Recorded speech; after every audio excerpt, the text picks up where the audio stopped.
Leaf averaged 16.3 points and 8.2 rebounds and was named first-team All-Pacific 12 Conference for a team that was ranked in the top 10 and won 31 games.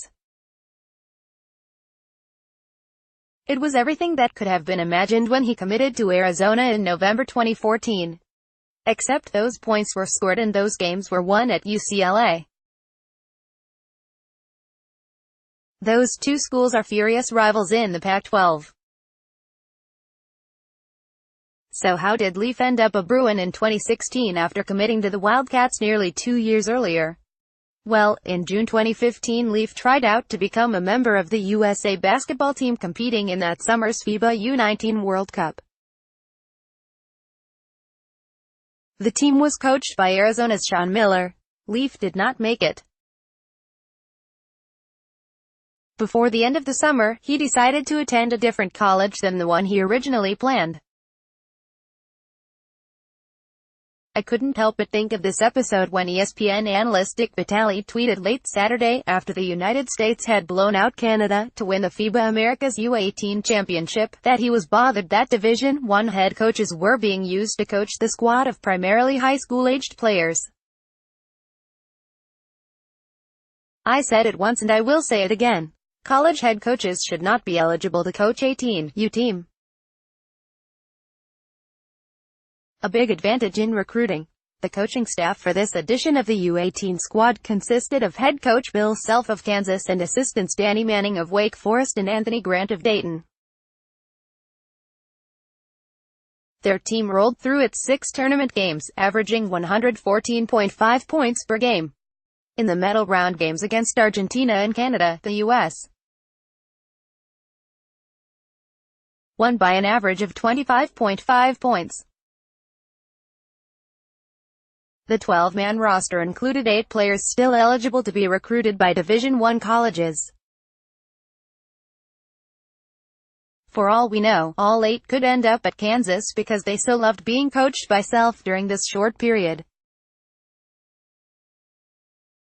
This seems unlikely, because 24/7 Sports mentions Koo as being considered by 4. History also suggests it is highly unlikely Self's time with the U18s will turn into a recruiting bonanza. Coach is happy. Grin at USA Basketball United States. In all, there were 42 such players, all coveted prospects with primarily 5-star ratings. They were coached in these competitions by such accomplished figures as Billy Donovan, Sean Miller and John Calipari. Know how many players wound up going from the coach they played for at USA Basketball to a college career under the same man? 4. That's Emmanuel Quickley from last year's U19 team to Kentucky and Calipari, Mohamed Bamba and Matt Coleman from the 2016 U18 team to Texas and Shaka Smart, and Alonzo Trier from the 2014 U18 team to Arizona and Miller. Oh, and Terrence Ferguson played for Miller at the 2015 U19 championships, signed with the Wildcats and then bolted for professional basketball in Australia without ever playing a college game. Miller recruited furiously to get Josh Jackson from the 2015 U19 squad to Arizona. He went to Kansas. Calipari was pursuing Romeo Langford, Lewis King and Cam Reddish when he coached them last summer in Egypt. All chose other colleges. Is this really worth fussing over? DiVincenzo's exit should serve as example that winning matters. I feel that to alleviate the perception that exists in the eyes of many, that the coach assigned gets a major advantage, simply use top high school coaches or even outstanding D3 coaches, Vitale told Sporting News. People that point out the fact that some coaches in the past like Calipari did not have success in recruiting players he coached have no clue that it is still an advantage in that you are developing relationships that help later in other scenarios. I just do not think it is healthy and you don't want to give such an edge to the competition in recruiting.